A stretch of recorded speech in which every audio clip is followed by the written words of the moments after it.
Hi everyone, welcome. It's week 7. I got a cool craft for you today. Let's focus on African American enslaved quilts. So behind me here is this really cool example of a slave quilt. Okay, it was made by Harriet Powers around the late 1800s. This is a depiction of a biblical scene. They were also made for special occasions like weddings. They were made for special people, and they depicted all different kinds of scenes. It could express your family history. It could express dances, religious beliefs, traditions. It could express a myriad of things.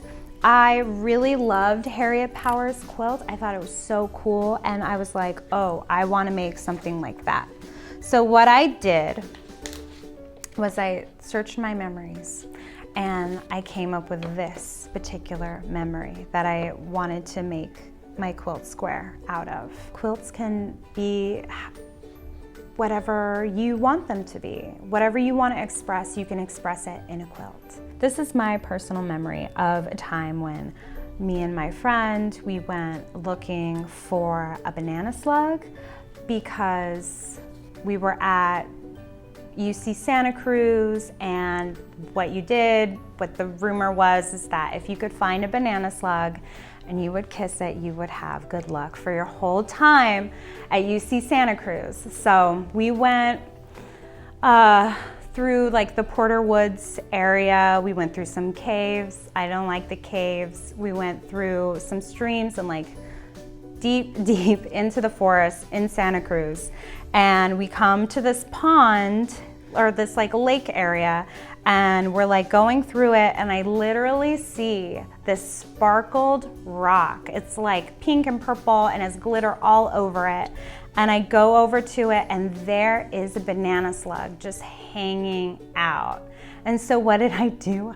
I did kiss it, and I did have good luck for the rest of my time at UC Santa Cruz. So this is depicting that moment in time. If you would like to make a more traditional quilt pattern, what you can do is you'll take your guide. On this side, I have example of patterns for you from the Freedom Quilt, because it was thought that quilters use these patterns and stitches to create codes that would be helpful to enslaved Africans as they traveled through the Underground Railroad. So that's what these are for. And here I have some. So the flying geese were meant to convey a direction, right? Just like when the geese fly south for the winter, this pattern was supposed to tell enslaved Africans where they could go. So to create these triangles, what you would do is you would take this piece of paper and you would fold it in half, okay? And then fold it in half again.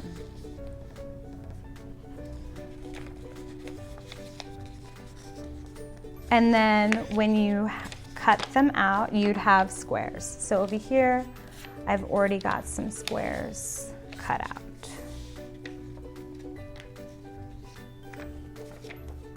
Okay. So then I would take these squares and then I would fold it again so that I could get this beautiful triangle shape, okay? So, and because it's a square, you should get a pretty clean looking triangle. Now, if you have to trim your edges or make it smaller, then that's what you'll do. It's totally fine, don't worry. And then once these are folded and you like the shape, you can go ahead and just cut it.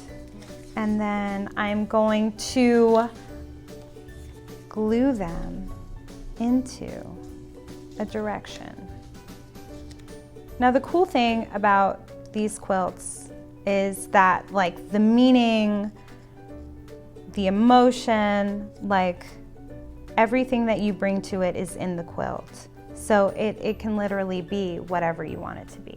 So here I have 4 sets of arrows going, 4 sets of geese going different directions. If I wanted to just have 2, I could do that. And then that would be my quilt, my quilted square. Okay. So as you can see, there's a lot of different ways that you can do these quilts. It's all up to you. We've given you the tools that you need, the patterns that you need, which is very important when you're quilting. Have at it. Make your own piece of history. Thank you guys. Bye.